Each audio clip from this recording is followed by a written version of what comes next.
man, all it took was that one calf kick to put down Zhang. And Walker, man, listen, he was getting battered with some leg kicks himself during the fight. Now, how about this? In the first round, he tried to do a Chimaev, tried to shoot in literally in the first second of the fight while there was a fist bump going on. Now, some will argue that, you know what, a fist bump is nothing more than just range finding, and I tend to agree with that. I also think that when someone is touching your shoulder like this, pre-fight face-off, while the referee's giving you instructions, they're literally measuring your range, right? So, yeah, that's why I wouldn't do any fist bumps or any touching of that matter before a pre-fight face-off or anything like that, or even a fist bump before the fight itself. Why? Because you are susceptible to a lot of things that you should not be susceptible to, such as range finding.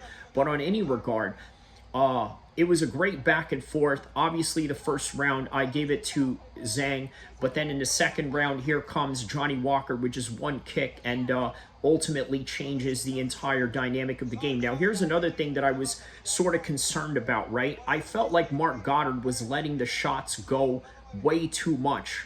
And I thought to myself, man, listen, this is not smart for him to allow these shots to continue on and continue on. But he gave Zhang an opportunity to try and fight back. And as a result, he wasn't able to comply. And, well, there it is. Now, congratulations to Johnny Walker. He got the win. And Zhang, unfortunately, took a big loss in his hometown. So, okay, we talked about the controversy of the stoppage with Marc Goddard. What was he thinking, right? We talked about the leg kicks, right? The comeback of Johnny Walker, and being the fact that, hey, you know what? He's a 50-50 kind of fighter, a blood and guts, do or die type of fighter, and it really reflects upon his fighting and the results of his fights, and this is one of them. So that is the Johnny Walker fight. What is next for him? I think he's just going to continue to be in fun fights. He's not going to be a title contender anytime soon. For crying out loud, this was number 13 versus number 14.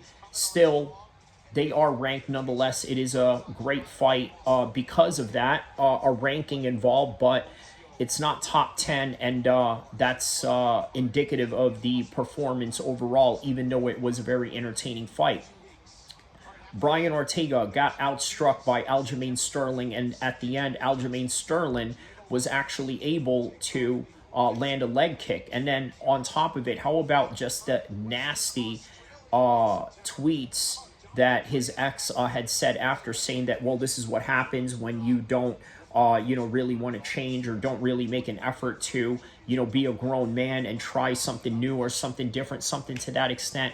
But this, that, and the other. But yeah, on any regard, yeah, great performance by Aljamain Sterling. Outstruck him and then outgrappled him in the end. That was the story of the fight. Sergey Pavlovich gets a decision over Waldo Acosta. And what else? What else did we have in the in the whole card? We're gonna go through the whole card right now, to kind of give you the results and the outcomes. So where were we? Sergey Pavlovich by decision. Sumarez gets a decision over Kevin Borjas, right? Just using his range all throughout the fight. Better striking in that regard. Was able to use his movement, stance switching, and creative striking that was a little bit too unconventional for Kevin Borjas. Now, to Naraji versus Crosby. Naraji gets a knockout first round TKO against